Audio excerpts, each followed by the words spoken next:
Young India అనేది తన brand అని తెలంగాణ సీఎం రేవంత్ రెడ్డి స్పష్టం చేశారు. ఎన్టీఆర్ కు ₹2 కిలో బియ్యం, వైఎస్ రాజశేఖర్ రెడ్డికి జలయజ్ఞం ఎలాగైతే బ్రాండ్ గా మారిందో యంగ్ ఇండియాను తన బ్రాండ్ గా మార్చుకుంటున్నానని సీఎం రేవంత్ రెడ్డి స్పష్టం చేశారు. రంగారెడ్డి జిల్లా మంచిరేవులపాలిలో గ్రే హౌండ్స్ క్యాంపస్ దగ్గర నిర్మించిన యంగ్ ఇండియా పోలీస్ స్కూల్ కు సీఎం రేవంత్ ప్రారంభించారు. అనంతరం మాట్లాడిన సీఎం మహాత్ముడి స్ఫూర్తితో యంగ్ ఇండియా బ్రాండ్ ను తెలంగాణలో క్రియేట్ చేసుకున్నామని స్పష్టం చేశారు. దేశంలోనే ది బెస్ట్ యూనివర్సిటీగా యంగ్ ఇండియా స్కిల్స్ యూనివర్సిటీని తీర్చిదిద్దేందుకు ప్రయత్నిస్తున్నట్లు వివరించారు. ఇవాళ యూనివర్సిటీలో చేరిన ప్రతి విద్యార్థికి ఉద్యోగ భద్రత ఉంటుందని ఆయన భరోసా ఇచ్చారు. ఈ సందర్భంగా తరగతి గదులను పరిశీలించిన అనంతరం విద్యార్థులతో కలిసి సీఎం కొద్దిసేపు ఫుట్బాల్ ఆడారు.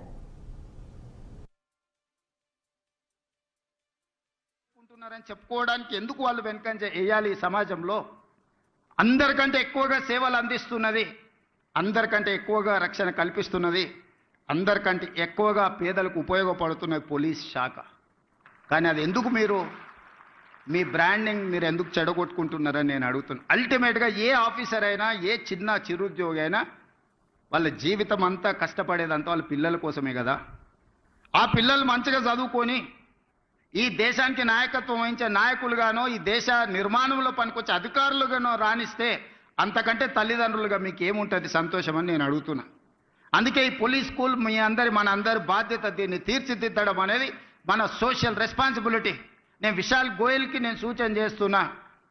ఎందుకంటే సిలికాన్ వ్యాలీతో పోటీ పడే విధంగా షామీర్పేటలో ఫార్మా సైడ్ వీళ్ళు ఒక ఇన్ఫ్రాస్ట్రక్చర్ అంతా క్రియేట్ చేసిండ్రు. ఈరోజు ఫార్మా అంటేనే ఈరోజు వ్యాక్సిన్లో కానీ, బల్క్ డ్రగ్లో కానీ హైదరాబాద్ తెలంగాణకు ఉన్న ఇంపార్టెన్స్ మీకు అందరికీ తెలుసు.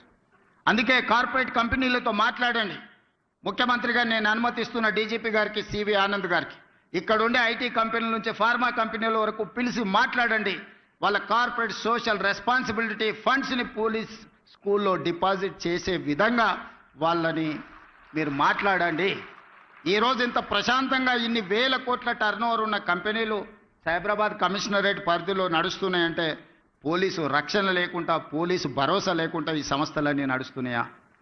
మరి వాళ్ళ కార్పొరేట్ సోషల్ రెస్పాన్సిబిలిటీ అంటే పోలీసు పిల్లల చదువులకు అవసరమైన సహాయం అందించడం వాళ్ళ బాధ్యత కాదా? అందుకే ఈరోజు ప్రభుత్వ పరంగా ఎవరితో మాట్లాడాలో నాకు చెప్పండి. ఎవరితో అయినా నేను మాట్లాడతాను.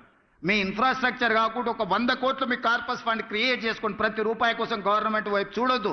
బోర్డ్ ఆఫ్ డైరెక్టర్స్ కూర్చొని 100 crores మీ దగ్గర ఉంటే అందులోకి వెళ్ళి ఎవ్రీ ఇయర్ మీరు అకాడమిక్ ఇయర్ ప్లాన్ చేసుకోండి. ఆ బడ్జెట్ల నుంచి ఎట్లా ఖర్చు పెట్టుకోవాలో మీరే